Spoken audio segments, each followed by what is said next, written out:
In the middle of the night, bounty hunter Hub arrives at a motel and looks at a wanted poster for Jeb.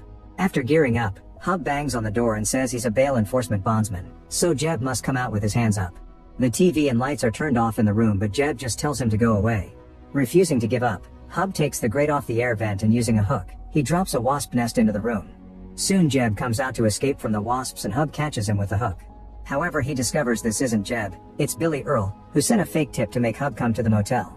Suddenly Billy's brother Clyde Earl shoots Hub in the back, knocking him down. Then Clyde slits Hub's throat to kill him.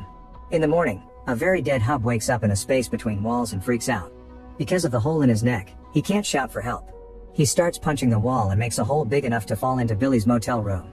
When he looks in the mirror, Hub is shocked to see the state of his neck, which proves he shouldn't be alive now. He also has a claw-like bruise on his arm. At that moment he hears a voice outside and notices his guns are gone. Tater enters the room and screams when he sees Hub, who punches him and hits him with the door to then tackle him, stealing his gun in the process. When he lights a cigarette, smoke comes out of the hole in his neck. Tater admits he was hired by the Earl brothers to burn the place down for the insurance and they stole Hub's truck. He also swears Hub was dead last night. A furious Hub cuffs Tater and throws him in the trunk of his car, asking him to tell the Earl brothers he's coming for them. Then Hub takes some tape from the car and puts it around his neck before leaving. After driving for a while, he stops to wait for a train to pass and checks on his wound, noticing that it's slowly closing up. Eventually he reaches his home and rushes to the bathroom to check his scar again, only to see that his neck is completely healed. After washing up he checks on his mother Kitty and is upset to find her hanging out with Pastor Ron, who banned Kitty from his church. He's willing to let her return if Hub promises to stop arresting wanted people during Sunday services, but Hub responds with rudeness and Ron leaves. Hub asks Kitty why Billy is out of prison and she informs him Lucky bailed him out. Realizing Lucky wants him dead, Hub modifies some arrest documents to make it look like Lucky is a wanted man.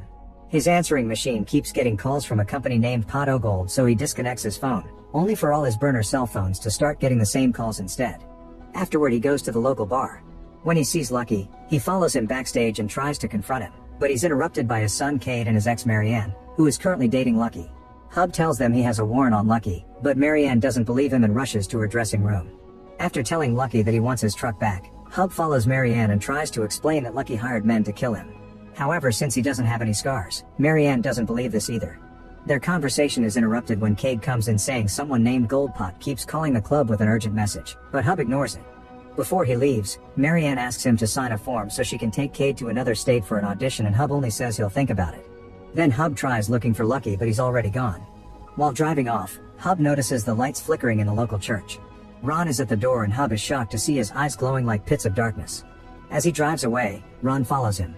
Eventually Hub makes it to a cabin in the woods and sees Lucky's car outside. The third Earl brother called Tiny is nearby relieving himself. Hub checks on Tater and confirms that Lucky hired the Earls, so he approaches Tony with his gun out. Tiny is shocked to see Hub alive and confirms his theory. Lucky isn't here, Tiny brought the car as bait, and his brothers are inside. Next Hub takes Tiny into the cabin and kicks him through the door before shooting Billy's fingers off. He tells the brothers to text Lucky and ask him for more money for killing Hub as a way to set a trap. While they wait for Lucky, the lights in the cabin start flickering and Clyde looks out the window to see Ron coming. Hub sends him out, telling him to get rid of the pastor. As the light flickering gets worse, Clyde tells Ron to leave only to end up screaming instead. When Hub peers through a crack in the door, he sees Clyde being thrown across the room and getting stuck on a wall. Clyde's body starts twisting into unnatural shapes while Billy levitates on his chair. Suddenly Billy is thrown at the door, which crushes his skull. Hub takes another peek and a demonic Ron looks back at him. A terrified Hub opens fire through the door until he is out of bullets, but the doorknob won't stop shaking. Then Hub escapes through the back door and crosses the forest until he reaches the road, where he takes a cab back to town. When Hub gets home, he finds Kitty chatting with Midge, who is here about his orientation for Pot O Gold. He tries to turn her down, but Midge gets his attention when she says that he died and went to hell. Pot O Gold has brought him back, but it's only temporary and Midge is like his parole officer. He's been resurrected to do more bounty hunting, but instead of criminals now he has to hunt demons. A flashback shows that last night Ron had been perfectly normal and even used holy water to tidy his hair. When the power went out, he checked the fuse box and turned it back on. Suddenly something flickered on a mirror and sparks appeared on the altar candles. Suddenly a poster with his face started burning and a demon's face appeared on a mirror. Ron grabbed a cross and started reciting the Bible while throwing holy water at all his mirrors, causing them to break. The lights continued to flicker and the holy water began to boil, so when Ron reached for more he was electrocuted and his eyes burned. He fell dead with half of his face burned down, but in a few seconds he woke up and his face quickly healed. In the present, Hub turns Midge down thinking it's a scam. Midge takes out a recorder and asks Hub for confirmation of refusal, but he doesn't dare to say it. Kitty wonders why her son would end up in hell, but Midge tells her that's for him to share. Then she explains demons have been escaping from hell and Hub's job is to send them back. Since he was there himself, now he can see them in the real world. Demons kill her hosts before possessing them, so Hub won't be killing any humans. If Hub fails his mission, he'll be sent to hell too. Meanwhile, Lucky makes it to the cabin and finds the bodies of the three brothers. Nearby he finds a car and checks the trunk to find Tater, who tells him Hub is behind everything. At Hub's home, a fax arrives from Pot O'Gold with the name of his first demon objective and the coordinates to find him. Searching these coordinates online shows them the local church, so Hub has to tell his mother about Ron. Kitty insists she wants to come, so together they go to investigate the church. They find the building with no power, all the destruction from last night, and Ron's half-face on the ground. Not wanting his family to be exposed to a demon, Hub goes to the bar and gives Marianne the signed form so they can leave the state. Later at home, Kitty asks Hub why he was sent to hell. Hub says he has no idea and that it must have been a mistake. Kitty blames herself and thinks she must have been a bad mother. She cries as she rushes out of the room. Hub follows her and comforts her with a hug. Remembering the flickering lights, Hub calls a friend at the power company and learns that there have been surges at the recycling plant.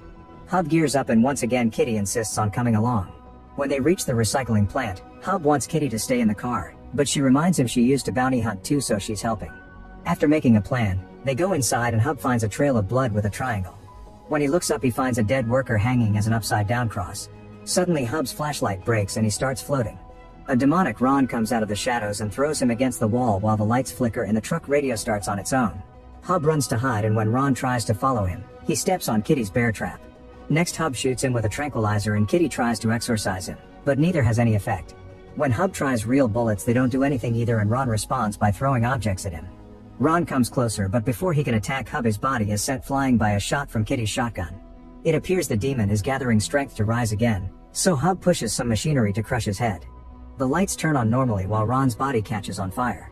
The flames soon begin spreading, so the duo goes away, unaware that Tater has been spying on them all along. The next day, Deirdre is crying as she makes a video describing how a friend has been harassing her. When she finishes the stream, it's revealed it was all a lie as a way to get back at the girl currently dating Deirdre's ex. She hears a noise in her bathroom and discovers the water running in the shower, but nobody in it. Deirdre turns the water off, but when she walks away, the shower turns on again. All the taps in the bathroom start doing the same, and when she tries to turn them off, she sees a demon in the mirror. Suddenly she begins to float and her body is pushed into the tub, where she drowns. Meanwhile, Hub gets a message from Pot O'Gold congratulating him on completing his first mission. He looks at Lucky's police file from Boston and asks Kitty to keep an eye on the fax before he leaves. When Hub makes it to Lucky's house, he finds him taking Care to school. He offers to do it himself and Lucky complains, but Marianne thinks it's a great idea. Hub lets Cade drive even though he doesn't have a permit and pulls out the police file to tell his son about Lucky's history with the mob. Cade has trouble concentrating on the road but manages to tell Hub that he already knows about Lucky's criminal past. Now Cade thinks his dad faked wanting to spend time with him and only did this to talk badly about Lucky. At that moment, Kitty calls with a new mission and tells him about a demon that should be kept away from water. Hub tells Cade he's skipping school and makes him drive to the coordinates. They arrive at Deirdre's house and Hub makes Cade stay in the car as his lookout. Hub goes to the back door and notices water pouring down from the second floor. He picks the lock to go inside and finds the bathroom flooding. There also are bloodstains on the walls. On his way out, Hub concludes he's hunting the teenager that lives there, and Cade confirms this is the house of popular girl Deirdre, who he knows from school. In the meantime, Tater shows Lucky pictures of the bodies in the recycling plant. He makes theories about dark magic and witches, causing Lucky to yell at him. While Hub and Cade drive around town, Hub notices all kinds of water sources going crazy. He marks them on a map and realizes the demon is going to the county pool. The duo rushes there and Hub uses a locker room window to get in. The place is already flooding and noises can be heard in other rooms. Hub continues his search and finds the dead janitor at the bottom of the pool. 3 flotation tubes are above him, forming a triangle. Suddenly a possessed Deirdre grabs Hub's foot and makes him fall into the pool. Then she starts pushing him down to try to drown him. Hub fights back and manages to stab her face with his knife, but Deirdre continues to push him and Hub starts to lose consciousness. However, the dead janitor nearby reminds him he wants to live and he stabs Deirdre again, this time in the eye. This kills the demon and now Hub can resurface. Soon the body is burning underwater. On his way out, Hub sees a Sheriff Ruby coming, so he hides behind the front desk. While Ruby tries to find a way in, Cade calls his dad to ask what to do and Hub tells him to leave without him. Then Hub uses the desk phone to call 911 and tells them about a drunk teenager driving around, giving them the description of his own truck. Ruby is informed of this and leaves to chase after Cade. Now Hub can get the surveillance system's hard drive to hide the evidence that he was there. Meanwhile, Lucky shows up at Kitty's house and she receives him with her shotgun. Lucky says he's only trying to protect his family and drops a file before leaving. When Kitty opens it, she finds pictures of what happened at the recycling plant. Later, Marianne frees Cade from police custody. When Hub arrives, Marianne yells at him and a huge argument ensues. It turns out Cade will start a music career with support from his mother, and Hub is angry because he wasn't supposed to start until he was 18. Marianne and Cade think he's just jealous because his own career failed, and they leave while thinking lowly of him.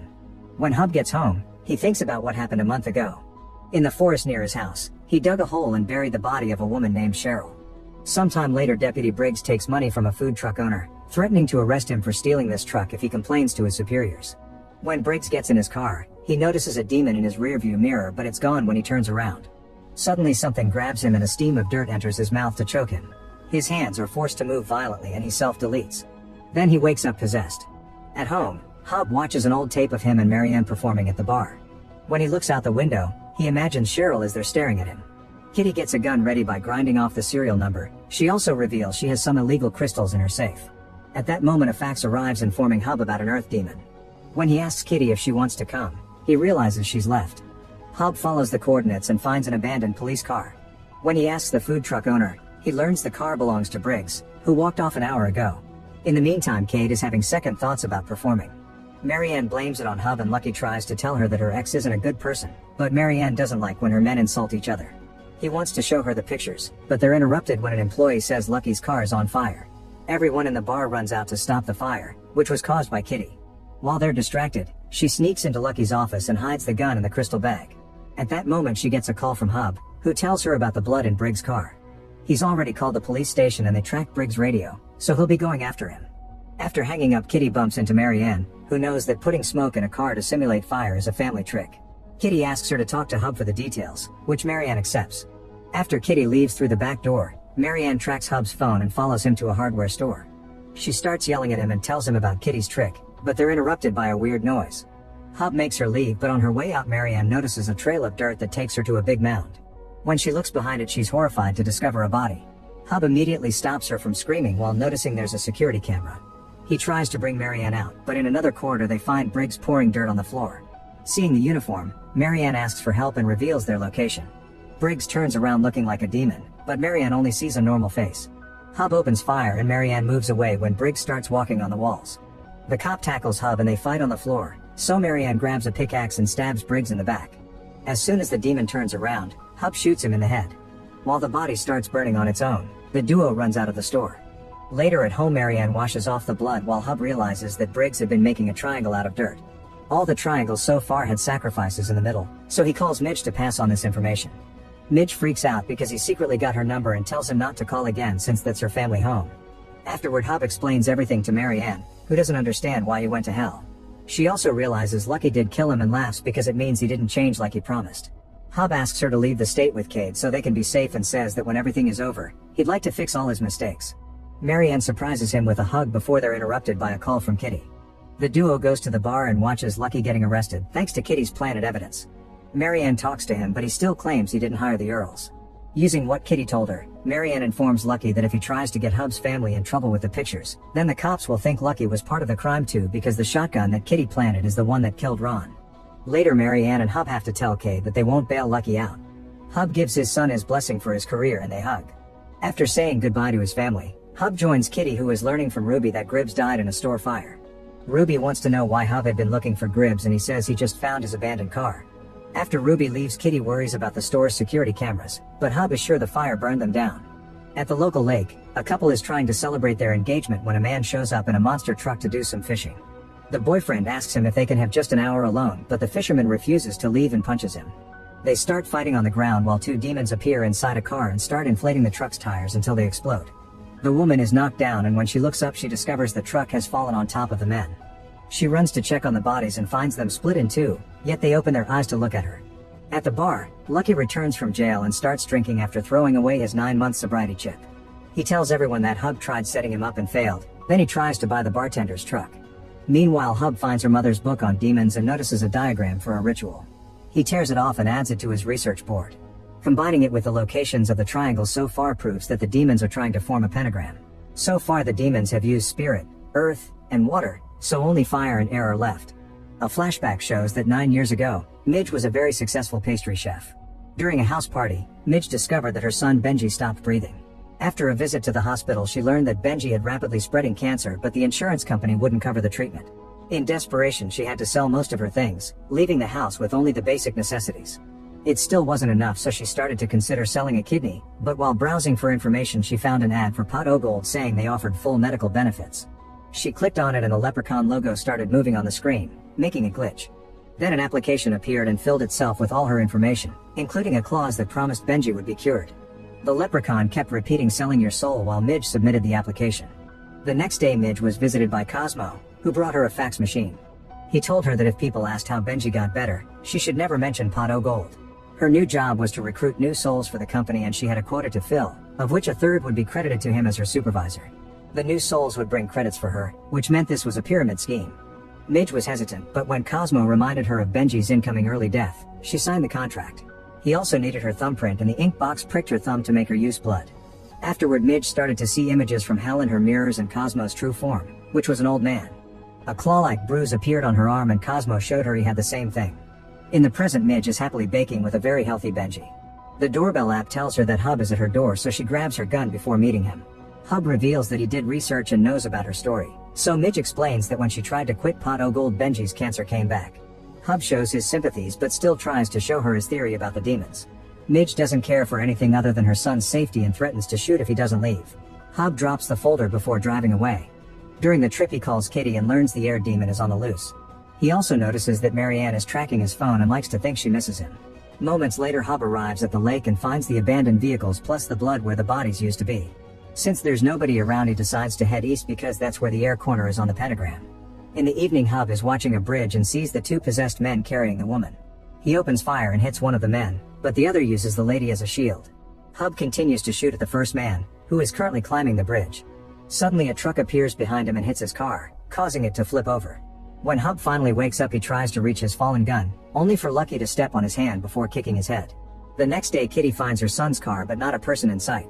She spies on the police radio and hears about a murder, so she rushes to the scene of the crime, but it's only the dead woman from the lake. Ruby sees her and thinks it's weird Kitty is so far from town this early in the morning while wearing a vest. When Hub wakes up, he finds himself in his underwear and handcuffed to a bench in his own home cell. He hears his phone ringing and the answering machine picks up a message from Midge, who has looked at the file and admits he's right. Lucky is there too and starts ranting about what a loser Hub is, not understanding how a guy like him could get Marianne. He steps on Hub's hand and hits his fingers with a hammer before turning to the camera. It turns out he's recording this for Marianne. He admits he hired the Earls to kill Hub, but he also claims that Hub tried to kill him first. When Hub says he's lying, Lucky asks him to share what happened to Cheryl. Hub refuses, so Lucky keeps breaking his fingers with the hammer. A flashback shows that a month ago, Hub visited Lucky at the bar and tried to convince him to leave Marianne because nobody ever truly left the criminal life. Lucky insisted he was clean, but Hub went on a rant, threatening to kill Lucky by framing him as a rat to his old gang. Then Hub punched Lucky and Tiny had to kick him out while Lucky told him he crossed a line. Outside, Tiny kicked Hub a couple of times and asked him to run. Later that night, Hub was waiting in his car for Tiny to leave while drinking a lot. With a gun in hand, he entered the bar and saw a shadow with Lucky's hat, so he immediately shot it. However, when he took a closer look, he discovered he shot Cheryl. Hub tried to stop the bleeding, but Cheryl still died under his hands. Lucky was in the office upstairs and saw Hub's car driving away at great speed. He rushed to the other room and found the hat, a freshly mopped floor, and tons of cellophane. In the present, Lucky insists Hub has to confess, but Hub only gives him the finger and Lucky answers with his hammer again. Meanwhile, Marianne and Cade finish recording their first song together. At that moment, she gets a call from Ruby, who wants to know if she had been at the hardware store. Marianne says she went there to buy a new fuse and that she was alone. Ruby hangs up, but she has a shot from the security camera showing Marianne and Hub in the store before the fire. At home, Hub hears the door and thinks it's Kitty, so Lucky goes out to distract her. However, he finds the possessed fisherman at the door and the other man on the ceiling before he gets pounced on. Hub takes advantage of his broken hand to slip it out of the handcuffs and uses the hammer to break the other pair. The demons are beating Lucky up, so he has no choice but to open fire, but the bullets do nothing. Lucky tries hiding under a car, but the fisherman drags him out and throws him against a cabinet. Hub sees all this and rushes to grab a gun, only to find the other demon on the ceiling behind him. He brings him down with a shot and the fisherman hears it, so he drops Lucky to go after him. When Hub lands a shot on the first demon's head, he finally kills it and the body lights on fire. Then the fisherman tries to attack Hub and he shoots him too, but only hits him in the body, and that's his last bullet. While Lucky escapes on his truck, Hub gets a chainsaw and sticks it into the fisherman's head to kill him at last. To protect his house, he uses a fire extinguisher to put both fires out. In the evening, Kitty comes home and takes care of Hub's hand to avoid a visit to the hospital. He's about to tell her about Cheryl, but they're interrupted by the arrival of Marianne and Kate, who now knows about the demons. Marianne told him because she thinks Ruby knows something and they need a plan. Hub shows them the bodies to try to scare Kate off, but he still wants to help the family, and Kitty admits they need some extra hands. The family agrees to clean this mess together. The next day, a boy is playing in the playground when an invisible force suddenly creates a trail of ashes on the grass and makes the kid disappear. In the meantime, Marianne is still helping Hub clean. Kitty and Kate left with the bodies, which will be cremated at the funeral home. Hub knows the employees won't call the cops because Kitty has information about the funeral home's criminal activities. Suddenly they hear a ringtone and discover Lucky left his phone behind. Marianne knows the password and unlocks it, but Hub tells her that Lucky recorded his torture, so she drops it. When she leaves the room, Hub destroys the phone with a hammer. After Kitty and Kate come home, the fax drops the information on the latest demon. It can manipulate fire just like Hub predicted. Following the graphic he's been making on the map, he deduces the final sacrifice will happen at the new housing development. The family wonders what will happen to Hub when he kills the last demon, and Kitty makes them pray. At that moment, Midge arrives and shows them the results of her research. If the demons complete the ritual, they will summon one of the shackled 7 former angels that joined Lucifer's rebellion against God. The family organizes an evacuation plan for the housing development. In a church, Lucky tries talking to God about what he saw, while Tater points out he was right about the black magic. Lucky concludes that God gave him his bad temper to prepare him to fight Hub as a holy warrior and asks for a sign. Tater's phone begins ringing and he explains the police keeps trying to make him talk about the Earls, but he swears he isn't a rat. However, Lucky sees this as the sign. Midge and Hub's family dress as firemen and go around the housing development telling people they need to evacuate because there's a house leak.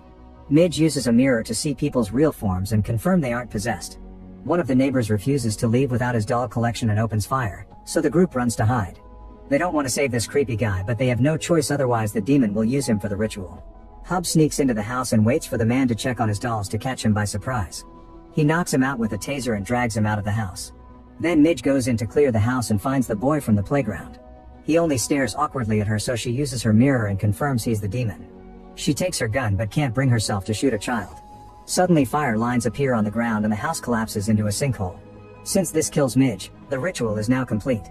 That night Hub thanks his family for helping and they share a hug.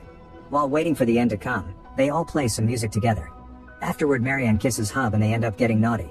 At that police station, Lucky gets Ruby to promise she won't touch Marianne, and in exchange he gives her the pictures of the recycling plant. Moments later, Hub receives a fax telling him to hunt down a demon called Lilith. The coordinates match his backyard, so he rushes to Cheryl's grave and finds it empty. A flashback reveals that in the middle of the night, a possessed Cheryl rose from the grave. Moving extremely fast, she looked through the window and saw Hub getting busy with Marianne. At that moment she heard a truck nearby, so she released her wings and flew off to land on top of the vehicle. In the present, Hub wakes up after having slept in the forest. When Marianne comes looking for him, he has no choice but to tell her the truth about Cheryl. Then the family gathers to yell at him, but he reminds them they can discuss this later because the priority should be the demon. Marianne admits the demon is the only reason she hasn't called the cops on Hub and leaves with Kate. Moments later, Hub is trying to cut some wood and notices the wind shaking the forest, so he thinks someone is here for him. At that moment, Cosmo arrives in his van and drops Midge, who looks perfectly fine. She explains she's been sent back to help him finish the job, which will be the last one for both of them. It's also their only chance to save their families because Armageddon is coming. Midge tells him about Lilith, who used to be an angel. Since she was God's favorite, other angels were jealous and tricked her into joining the rebellion so she would be sent to hell. Lilith is known for her amazing voice, and as she's very attracted to music, she also has mind control powers. The devil's been enamored of Lilith since she became his prisoner, and the last time she escaped, she took out her rage on every man she met. They finally captured her outside an abbey where the monks were chanting, which Midge has a diagram of. Meanwhile, Cheryl bursts into a diner and turns up the volume of the jukebox. The locals run to call the police because they recognize her from missing posters. When a man touches her shoulder, Cheryl controls the minds of every man in the room and forces them to self-delete. Then she makes the women bow to her.